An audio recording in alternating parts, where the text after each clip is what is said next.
Hello to you all and welcome to another video. Well, about 6 weeks ago, me and my partner went on holiday to a coastal island in the UK. It was a lot of fun being by the beach and was surprisingly warm. Whilst we were away, I suggested watching Broadchurch as she hadn't seen it before. And I mean, all the bright beaches and coastal cliffs, what else were we going to watch really?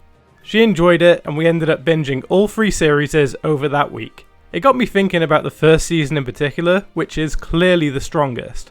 I knew what was coming, but how well were the breadcrumbs laid out really? So I did some digging and managed to compile all of the clues and hints to the killer.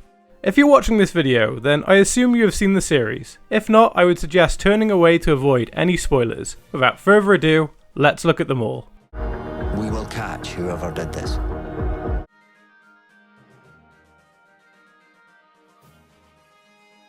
Okay, this is more of a significance or an image than anything, but ultimately I think it's still relevant. During the second episode of the first series, Ellie comes across a slug and just leaves it. On first watch, this is probably nothing, but then in the finale, after coming across another slug, she decides to squash it. This slug is significant of all the slimy things in her life.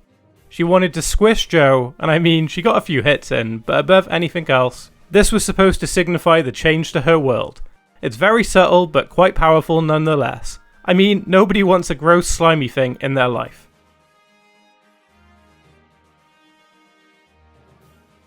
A key red flag is exposed during some dialogue between Ellie and Alec. Miller's marriage was actually in jeopardy, despite her own claims that it wasn't. Hardy makes a comment that the job they have takes a toll on one's marriage, as it obviously did in his own long ago.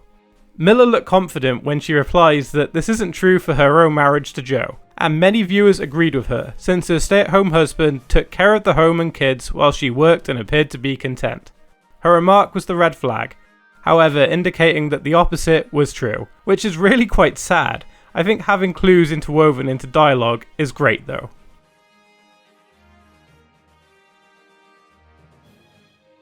The continued point that Miller was too close to the case was another clue throughout the series. The obvious takeaway was that she was too close because it concerned her close friends, and there is plenty of support for that in every episode this series.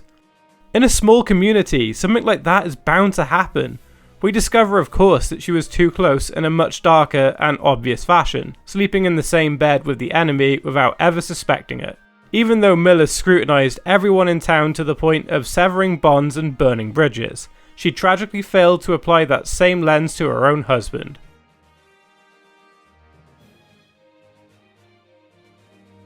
Joe visits the town skate park twice during this season, and this dramatic irony should have highlighted fans to something being amiss in these scenes.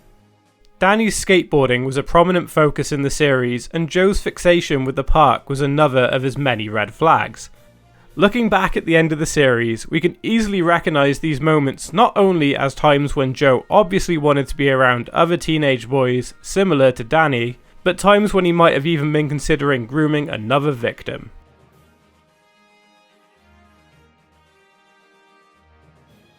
Of all the people Miller and Hardy interrogated, one of the worst was Susan Wright, whose husband abused and murdered their own daughter, which is horrible. Miller was disgusted upon learning that Wright didn't even notice this kind of behaviour under her own roof, insisting that if something that terrible were happening, you should definitely know about it just by living in proximity to it. Wright's story is terrible, but it's actually another point of dramatic irony that mirrors Miller's own situation.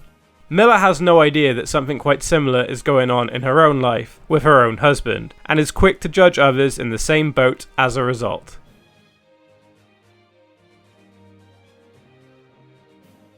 Joe's guilt was foreshadowed from the first moment we as the spectator laid eyes on him. As Mark makes his way through the interesting community, when he says hello to the Millers, Joe pretends to strangle his own son Tom as a playful gesture, which is sinister mockery of what he has already done to Danny. It was a moment of improvisation courtesy of the director, but given that even the cast had no idea which of them was the killer, it was a brutal moment of truth hidden in plain sight. Not only did Joe kill Danny after all, but he destroyed his own family too, highlighting the monster for all to see, right in plain sight. That was everything I was able to uncover from the first series. If I missed anything, then please let me know. If you enjoyed what you saw, then please hit that like button and subscribe. It will help this channel continue to grow. I may tackle the second and third series too, sometime down the line. Well, for now, I will see you all in the next one.